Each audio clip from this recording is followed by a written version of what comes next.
embedded in Surrey Memorial through Simon Fraser University. It has the most advanced medical imaging in Western Canada for your brain.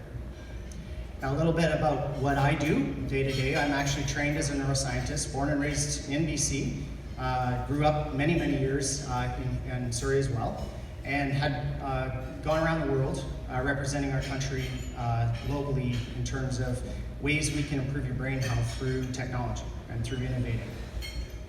And that's what I do. I came back home from that in 2012, so I want you to sort of understand that the story I'm going to tell you happened quite quickly. So change happened in tangible ways quite quickly. So the lab I came from today not only has the best medical imaging capability for watching your brain in action in Western Canada, but it sits right beside what has been deemed as Stanford North, which is the Health and Technology District. So if you haven't seen it, you probably have. If you drive by Surrey Memorial and you see all the tall towers coming up, that is the emergence of the Health and Technology District in a little over 5 years to date from starting. So there's a brand new $500 million critical care tower there. There is now tower number 3, each around just shy of 200 square feet filled with businesses. It's going to be over 8 towers in total. So that's 1.5 million square feet of technology innovation to make your health better. And if you're wondering how does that drive the economy, we actually did the analysis. We know the answer is it's going to contribute 15,000 jobs. So if you're growing up in Surrey and you're wanting to stay here and live here and you love science or health or business or any of the above, there will be jobs for you. And our politicians will be happy because it's going to contribute 1.1 billion into our economy annually. Those are some big numbers. And that's where I came from today, right? That exists today. So how did it happen in just a little over 5 years? It happened because a small group of committed and thoughtful citizens got together around 2012. And there are people in this room who were part of that group. Anita was part of that group. Stephanie, Marvin, both part of that group, and many others. And it happened because we had leadership at the hospital who wanted to change the way our health care actually happens. We didn't want to accept that healthcare doesn't change. We wanted to innovate it through technology. And specifically, we wanted to know we were being successful by touching patients in people's lives. So ask yourself this. Do you know how your brain is doing today? You don't. I know you don't, because you haven't seen me. We've created the world's first vital sign for monitoring your brain, just like you monitor your heart. If you want to optimize your heart health, you check your blood pressure. If you want to optimize your brain health, what do you do? If you have a concussion, if you're worried about losing memory and cognitive impairments in later life, or any number of conditions around your brain that affect more than 1 in 3 of us, you don't have so much as 120/80 for how your brain works. So Surrey's led the world in changing that problem. Surrey's led the world in not only figuring out how to measure how your brain works through vital signs, how to deploy it globally to places like Mayo Clinic, which I actively receive emails as they use our technology to help hockey players, to places like China and Israel and Europe and the United States. And they found, wow, we really want to use that technology because we are trying to come up with ways to treat your brain, make them better. So that was the science and the innovation that thrust the medical technology sector that's growing right next to Surrey Memorial. And in 2012, when I came back here as a chair, both with Simon Fraser University, the hospital, we thought we could build that district. In fact, I had a moment where I wrote an op-ed in Vancouver Sun, and I hit send on the computer and I said, this is the potential that can be unleashed in Surrey. And that was definitely a memorable moment because at that point I was hit with anxiety because I thought, oh crap, now I have to do it. Now we all have to do it. And so we did. And the first years were really fun.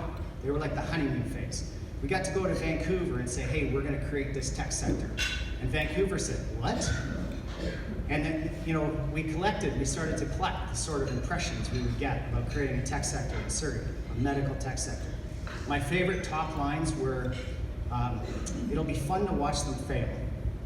To which they thought we'd be offended, and actually that just motivated us. Great idea, wrong place. To which we reminded them in the headlines of Wayne Gretzky's quote, "Skate to where the puck is going, not where it's at." Now, like any good story, as we started to move out of the honeymoon phase and we started to pick up traction, this started to happen. And people started to read about the concepts of Innovation Boulevard and the Health and Technology District and all the medical treatments that were actually helping patients. We started to be able to demonstrate this through major examples. These were examples, you might not be aware, where the largest brain injury on the planet is a Canadian soldier who went to Afghanistan and had an axe buried into the top of his head. His name is Captain Trevor Green. He's known as the Rick Hansen of brain injury. We treated him and helped him to walk so much that his goal is to climb to Everest Base Camp. And you read about that as one of 2015's National News Triumph Stories of the Year.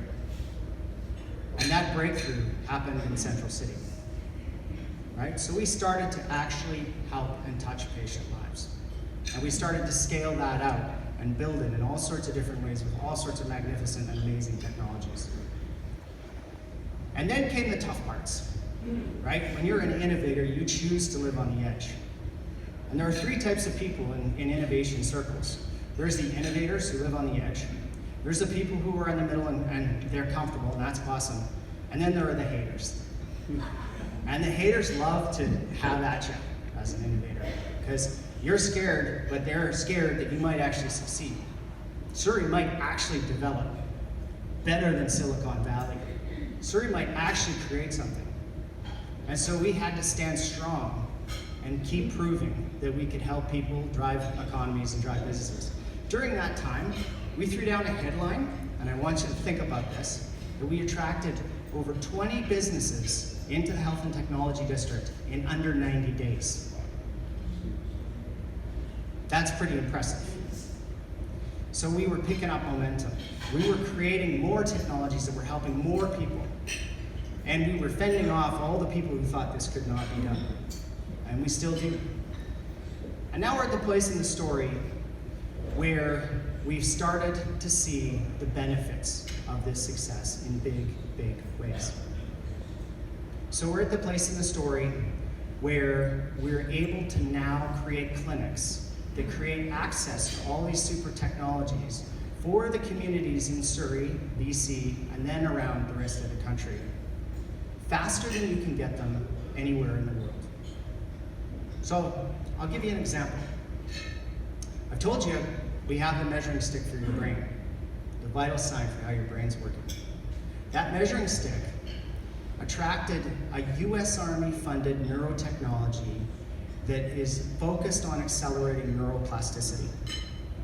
What neuroplasticity is your brain's innate ability to rewire itself, right? So if you have an injury, you have a disease, we can actually, without having to use drugs, without having to take you to surgery, we can actually stimulate your brain and pair it with treatment and accelerate its ability to recover.